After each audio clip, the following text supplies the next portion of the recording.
ये 17 जून 1911 की बात है। उस वक्त तिरुनेलवेली के collector Robert William D Scottish अपनी अहलिया मैरी के साथ बोट मेल ट्रेन के फर्स्ट क्लास डब्बे में सफ़र कर रहे थे। ये दोनों कोडाइकनाल में तालीम हासिल कर रहे अपने बच्चों से मुलाकात करने के लिए जा रहे थे। इस दौरान जब कलेक्टर का गार्ड पानी लाने के लिए गया, अचानक एक मुसाफिर उसी डब्बे में दाखिल हुआ और उसने ऐश पर 3 गोलियां चला दी। इस 25 साला नौजवान ने अंग्रेज अफसर पर गोली चलाने के बाद खुद को भी गोली मार ली थी। ये नौजवान कोई और नहीं बल्कि वाचीनाथन, एक अजीम मुजाहिद आज़ादी थे। திருநெல்வேலி மாவட்ட கலெக்டராக இருந்தவரும் இந்திய சுதந்திர போராட்ட भारतीयों की तादाद हुकूमत कर रहे अंग्रेजों से ज्यादा थी। वांचीनाथन का मानना था कि अगर हम भारतीय अपनी जान देने से पहले कम से कम एक अंग्रेज को गोली मारकर हलाक कर दें तो भारत को अंग्रेजों की गुलामी से निजात मिल जाएगी। ऐश को कत्ल करने का फैसला इसलिए लिया गया क्योंकि वो बरतानवी राज के खिलाफ चल रहे मुजाहिरों और एहतजाज को दबाना चाहता था। इसने पहली भारतीय शिपिंग कंपनी को तबाह करने की कोशिश की थी, इसलिए इन्हें गोली मारने का फैसला किया गया।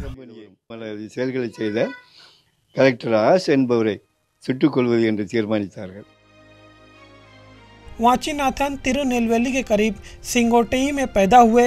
उन्होंने स्कूली तालीम सिंगोटेई में और आला तालीम त्रिवेंद्र में हासिल की। तालीम मुकम्मल करने के बाद महकमा जंगलात में मुलाजमत की। ये वो दौर था जब बरतानवी हुकूमत से आज़ादी हासिल करने के लिए तहरीकें चलाई जा रही थी। आज़ादी की जद्दोजहद से मुतासिर होकर वाचीनाथन ने अंग्रेज़ों के खिलाफ जंग में शामिल होने और हथियार उठाने का फैसला किया।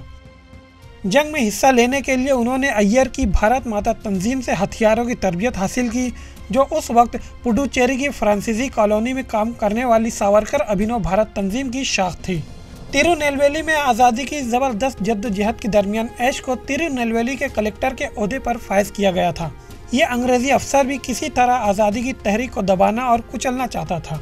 उसी कोशिश में ऐश ने V.O. चिदम्बरम और सुब्रमण्य सेवा की मिल्कियत वाली पहली भारतीय शिपिंग कंपनी को भी तबाह किया था। इन्हीं वजूहात से नाराज़ होकर वाचीनाथन ने इस बरतानवी अफसर को कत्ल करने का मंसूबा बनाया था। வாஞ்சியை பற்றி குறிப்பிடும்போது அவர் பெரும்பாலும் வீட்டிலேயே இருந்தது கிடையாது। वाचीनाथन कभी अपने घर पर वक्त नहीं गुजारा। वो अवामी खिदमत में बढ़ चढ़ कर हिस्सा लेते थे। उनकी मुलाकात नीलकुंडा ब्रह्मचारी से हुई और उन सब ने मिलकर भारत माता के नाम से एक तंजीम बनाई। वो बुनियादी तौर पर आज़ादी की जिद्दोजहद के साथ जुड़े हुए थे। वाची ने सन 1907 से 1911 के दरमियान अंग्रेज़ों के खिलाफ जंग लड़ी और अपनी जान देकर उसकी कीमत अदा की। வாஞ்சி இந்த சம்பவத்துக்குள்ளே வரும்போது 1907 11 அவருடைய காலங்கள் முடிந்துவிடும்।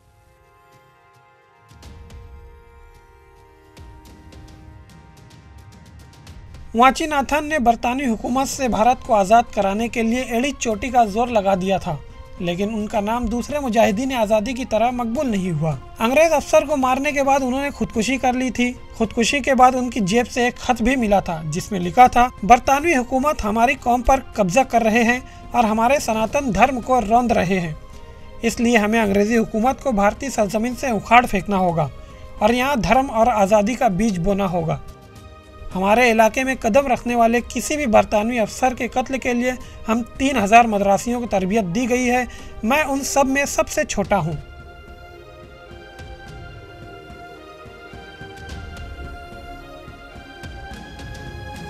வாஞ்சி இந்த சமூகத்தில் ஈடுபட்ட பிறகு जब वाचीनाथन ने इस वाक़े को अंजाम दिया तो उनका ख़ानदान बहुत परेशान था। अंग्रेज़ वाची के वालिद रघुपति को वाची की लाश की शनाख्त के लिए ले गए थे। उन्हें नहीं मालूम था कि पहले किसने गोली मारी और बाद में किसने। वाची के वालिद और दादा की मदद से उनकी लाश की शनाख्त की गई, लेकिन उन लोगों ने लाश लेने से इनकार कर दिया था। இவர் வந்து அந்த எங்கள் தாத்தா வந்து அவருடைய பாடியை வாங்குவதற்கு விருப்பமில்லை என்று தெரிவித்ததாக சொல்லியிருக்கிறார்கள்। वाचीनाथन की याद में लोकसभा की साबिक रुकन पार्लियामान कुमारी अनंथन ने मान्याची रेलवे जंक्शन का नाम बदलकर वाची मान्याची रख दिया। तमिलनाडु हुकूमत ने सिंगोटेई में वाचीनाथन का मुजस्समा भी नस्ब करवाया। ETV भारत इस अजीम मुजाहिद आज़ादी को भारत की 75वीं यौम आज़ादी के मौके पर सलाम पेश करता है। Bureau report, ETV Bharat.